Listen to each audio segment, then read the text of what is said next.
I know we've all been talking about CEOs for the past couple of days. I have something I want to say.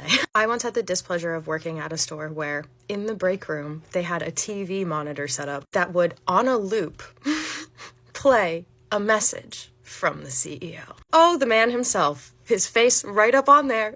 I can remember it. I remember his lizard eyes. I remember the stare that had absolutely no soul behind it. And mostly I remember what he said, which was, thank you guys so much for all of your hard work. We have made record profits this year. The number that he threw for like what the whole brand made as a total in that past year was astronomical. I think it is particularly insulting to, in the break room space of a store where someone is taking their break, to not have to think about their job for 15 minutes, making minimum wage.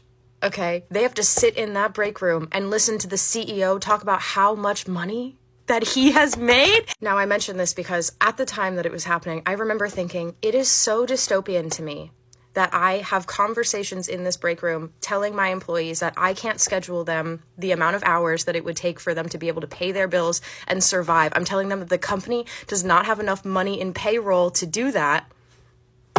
But behind us is the CEO telling us exactly how much money we have. The company I worked for wanted me to tell my employees that the reason that they weren't getting the payroll dollars, the reason that payroll was all messed up all the time, is because they weren't selling enough credit cards. If our store didn't sell enough credit cards, then how could they possibly justify giving us more hours?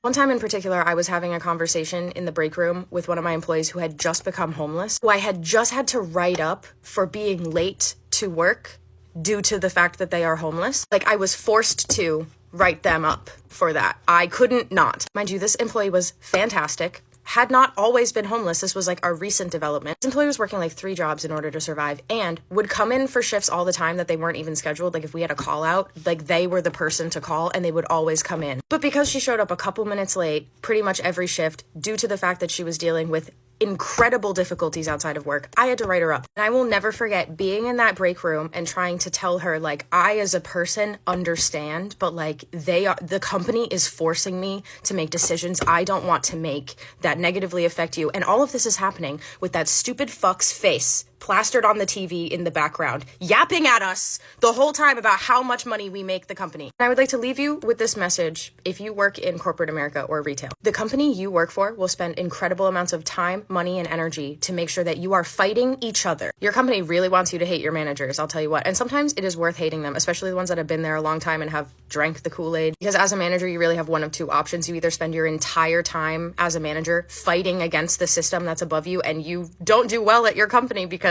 they hate that, or you leave. And that's it. But what they really want is for you guys to fight each other. They want you to fight over scraps. They want you to monitor each other. I used to work somewhere that had a reward. If you caught another associate stealing, you would get $1,000 reward if that turned out to be true. You have all the incentive in the world to monitor each other's behavior, but never to look up. They want you so distracted looking across and fighting with each other that you never look up to see that you are being oppressed. Last thing I'm gonna say for real, then I'm gone.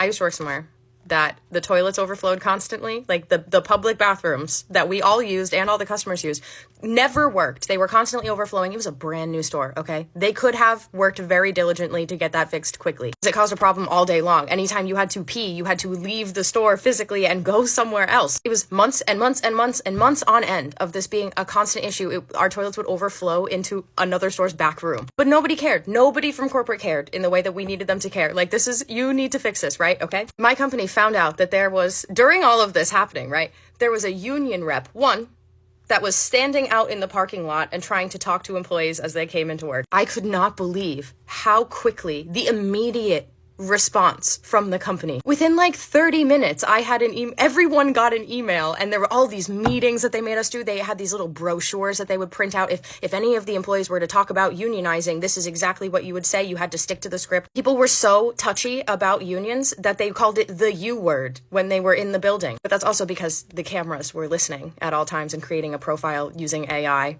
on each employee and every customer, which is a story for another time. The point is, the response was immediate when it had anything to do with employee organizing, even though it was just a ghost of one union rep hanging out in the parking lot. Your company does not care about you. They will tell you that they do. And the sooner you realize that, the sooner you stop giving your all and bleeding yourself out for a job that would, if you died at 10 a.m., your job would be posted at noon. Anyways, all of that to say, fuck CEOs, fuck corporations, fuck all of these people. Remember their faces. I sure will.